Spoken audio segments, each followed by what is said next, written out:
Hey guys, welcome to another video. Now, first, I just want to thank you for all the support on the last video, all the views. It got a lot of views, and I want to thank you all for that. That was a nice video.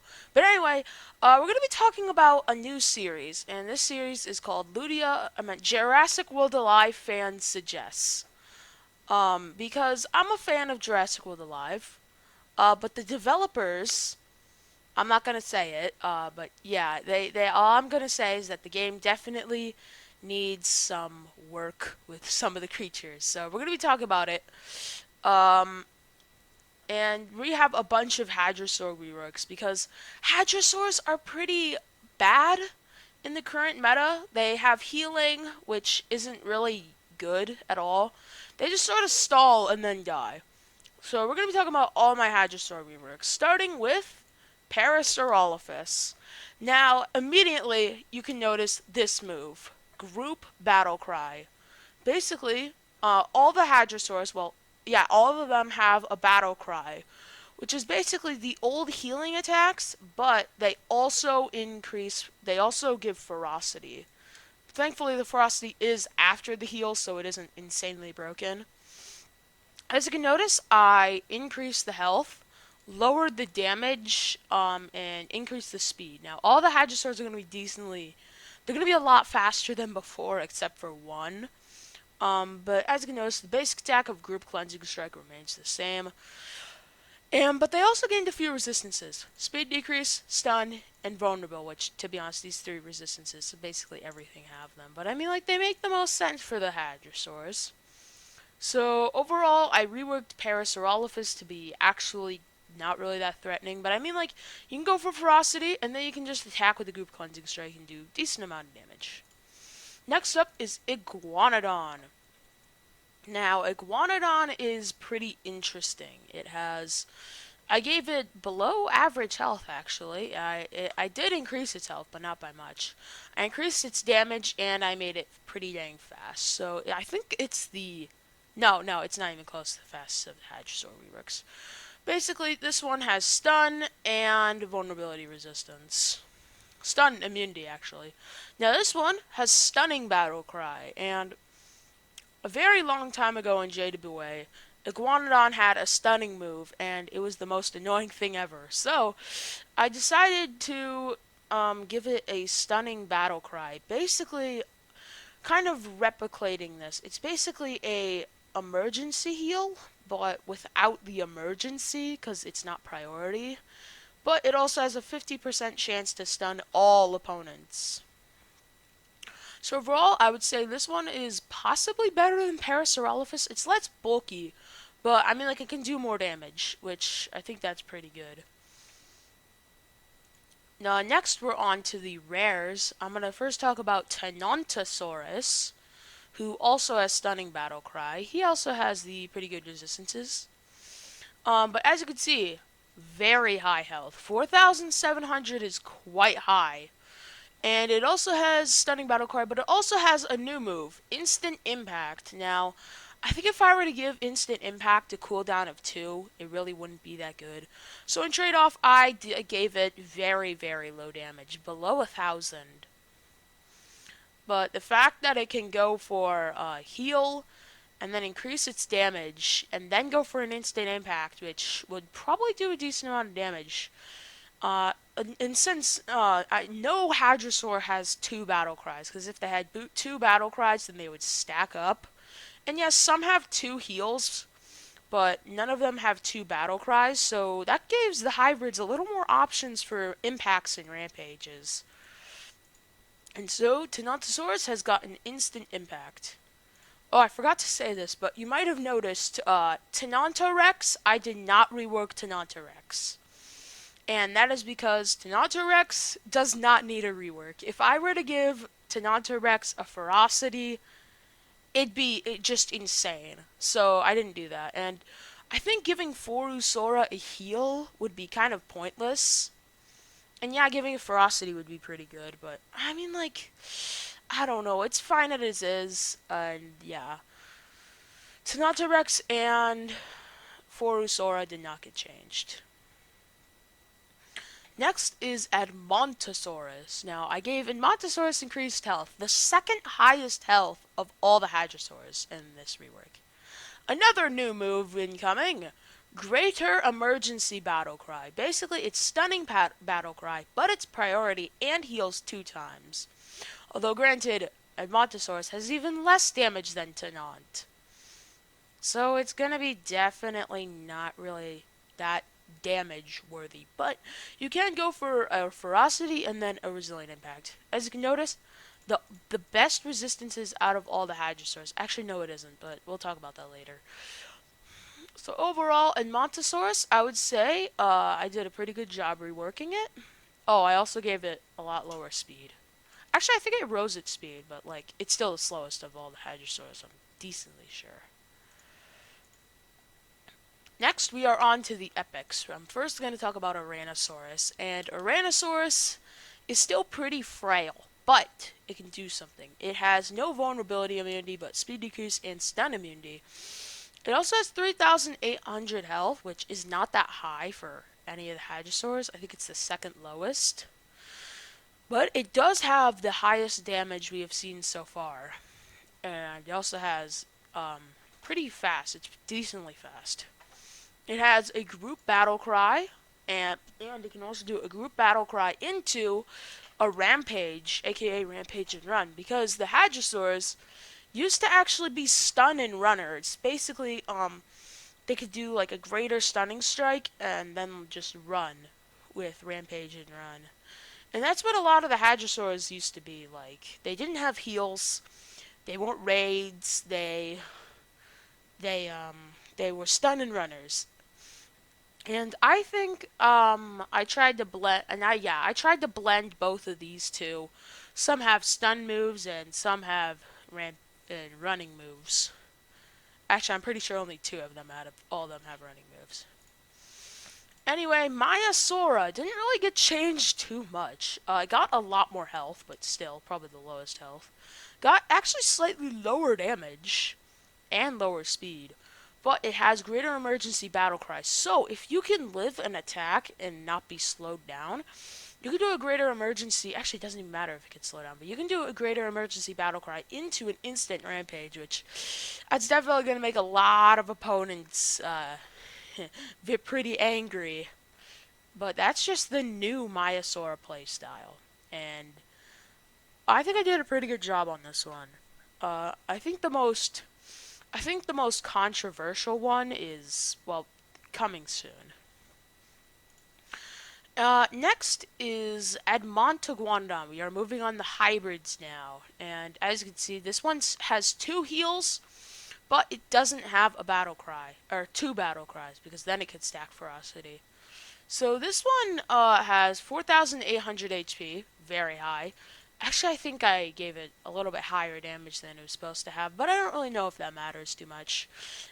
And it's actually slightly slower. Now, I changed the resistances up. Instead of having full swap prevention immunity for, like, no reason, I decided to give it some actually useful resistances that it's actually going to use, like speed decrease, stun, and vulnerable.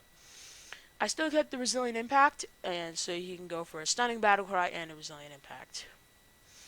A quick disclaimer before I move on to the next ones is that all of the hadrosaurs, actually never mind, just ignore me. Ignore what I just said there. Next is Iguanodon. Tanonodon? I always call it Guangdong, but that is not what it's called. This is probably my favorite of all the reworks because it's just so strange. Right off the bat, it has the highest HP out of all the hadrosaurs, but it also has the second lowest damage, tied with Tanontasaurus. It has 109 speed, which is the second slowest, but that 5,000 HP. And we have another new move, Defensive Stance. Basically, if you are a person who played pre 2.0, you might know this move. And it's because that this move was on the rhinos before 2.0 came out. Unfortunately, the move did get deleted, but I have brought it back from the dead. Ooh. It cleanses all negative effects. It shields, and I added a new effect, and it taunts because if you're gonna get all defensive, things are gonna notice you, and yeah.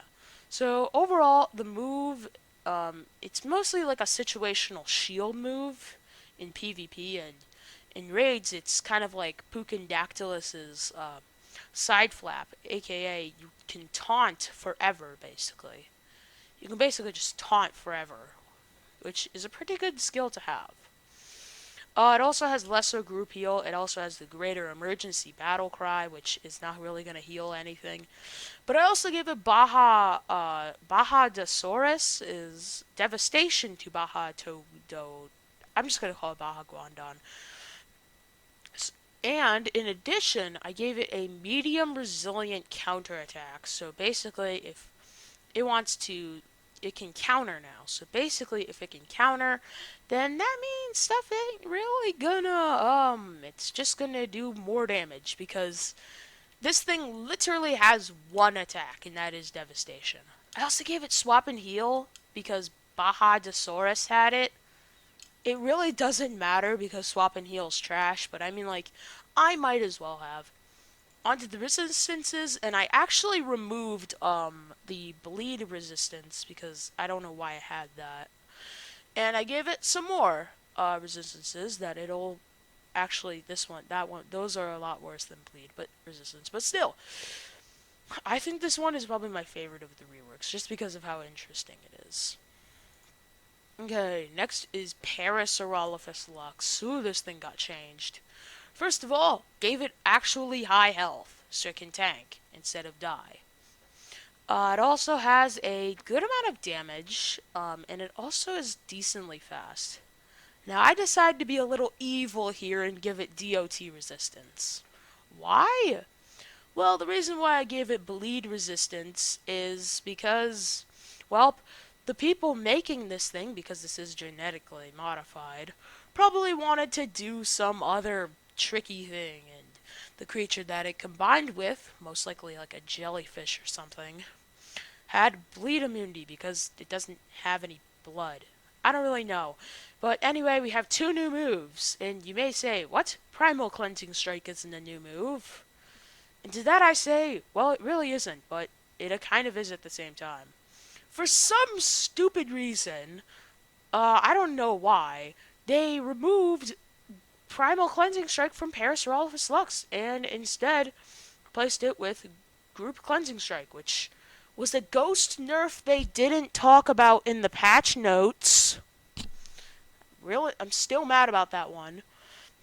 So I decided to resurrect it from the dead, and yeah, it's it's a move. It's basically a Group Cleansing Strike, but it hits all opponents as well.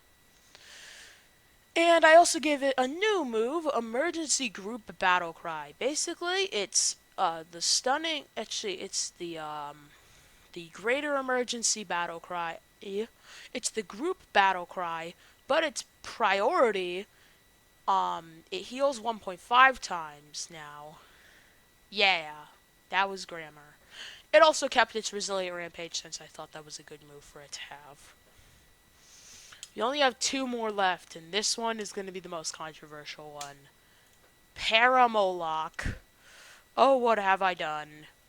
Now, before this, I actually tested these guys out in the new Battle Simulator feature that they have. And overall, it was definitely very, very weird. This thing was very busted. It was very good. I had to nerf it, because basically it could basically survive everything. As you can see, defensive stance is back. It has actually I think it's the highest damage of all the Hadrosaurs. It also has lower HP as well. It also has lower speed. I actually lowered all the stats. But that's just because I balanced out the moves, because defensive stance is very powerful. Group Battle Cry is decent. Oh, and I have to sneeze. I'm gonna move my mic away. Okay, I guess I don't have to sneeze. Anyway, back to video. It also has Rampage and Run, which it got from Perimolock, even though it has Impact and Run. Doesn't really matter. It also still has Instant Charge. Now all those random people that decided to mod their Perimolock to level 26, that decided to level up their Perimolock to level 26 and give it boosts for literally no reason, can actually have a fun time instead of just dying to Alicino and Thordor. Seriously, why do people mod their Perimolock? What's the point? It's so bad. Same with Sticky Moloch. I don't get it. I used to see them all the time. Now I don't. Anyway, on to the final creature, Toramoloch. Now, I decided to rework this one very small. Or at least I tried to rework it as small as I can. And I don't know why it has swap prevention resistance. Did it have that before? I guess I forgot to take that off, but it's not supposed to have swap prevention resistance. Just ignore that. It's not supposed to have that. But basically it has 4,200 health, pretty low, very high damage, and it's decently fast. It also has a counter now, and it still has a lot of its old moves. It only has one attacking move, which is group acceleration. Now, here's the thing. I didn't want to change this creature up too much, because if I were to change it up too much and give it, like, rampage and run instead of greater emergency heal, then people would be yelling at me saying, hey, you absolutely destroyed raids. So I wanted to keep it, I still wanted to make it good in raids. So I didn't really change the strategy of its move set up too much. I just wanted to make it better in PvP overall, which I think I did. Just ignore the swap prevention resistance. It's not supposed to have that. But yeah, basically it's very simple. Only really moves that changed are the battle cry, which it kind of had to have, defensive stance, which because Perimolock has that. And by the way, the reason why Perimolock has defensive stance is because it's a combination of Stygimoloch's shielding strike and Parasaurolophus's group cleansing strike. So I thought that would be fun. Um, Yeah, this one's kind of weird too because it has the counter. And the reason why Baja Guangdong has it is because it's a combination of Eddie's group cleansing strike and a combination of and Baja Guangdong, Hadrosaurus' bellow because it also shields. Kind of a stretch for that one, but hey, I like it. Before I end off the video, I just want to give a huge thanks to JWA Toolbox. It is an amazing site that you can check out, and you can rework your creatures. You can like make new creatures as well, which I might do that in the future. You can like go in Dino Decks and just sort of compare stuff. And if you like them a lot, you can also join their Discord server, which they do have. I don't really know where I can find it, but they do have a Discord server. So I just wanted to thank JWA Toolbox for me actually being able to do this. Anyway, Typhoon Zack out.